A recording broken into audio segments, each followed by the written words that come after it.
Je vous fais une autre proposition. On pourrait appeler ce qu'on appelle Front républicain, c'est lorsque les états-majors en haut à Paris donnent des consignes de désistement sur leur terrain à leurs candidats qui portent l'étiquette de leur parti.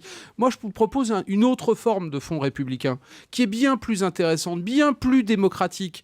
Puisqu'on parle de démocratie, le vrai front républicain aujourd'hui, ce serait d'appeler tous les électeurs de gauche qui ne se sont pas déplacés au premier tour pour aller voter au second, et puis appeler tous les électeurs de droite à décider si oui ou non un candidat de la gauche et un candidat du Front National, c'est la même chose. Et je crois savoir qu'il y a toute une partie des responsables politiques de la droite dite modérée, mais aussi de très nombreux électeurs de droite modérés qui savent très bien qu'un candidat de gauche et un candidat du Front National, c'est pas la même chose. Dernier point, l'UMP a dit ni désistement ni alliance, mais je vous rappelle quand même que l'UDI, qui est son partenaire dans ces élections municipales, a dit le contraire, que oui, à chaque fois que ce serait possible, il faudrait désister. Plus que la technique et la stratégie. Parce que finalement, mais je voudrais recentrer le débat. De ne pas me laisser interrompre, il parle 3 fois plus que moi. Gérard, je voudrais juste recentrer le débat. Plus que la stratégie et la technique, c'est le principe même de faire en sorte qu'un candidat FN n'obtienne pas une mairie au second tour qui fait débat ici. C'est ce barrage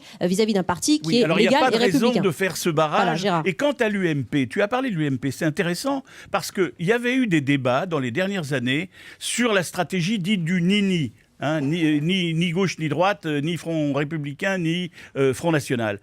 Et il y avait eu des gens de l'UMP qui s'étaient démarqués de cette consigne-là, qui était celle de Sarkozy.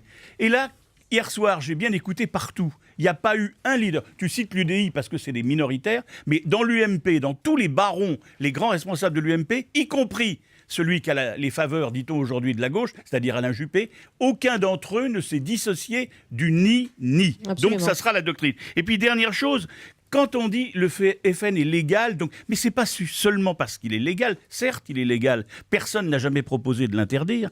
Mais c'est beaucoup plus que le concept de légalité.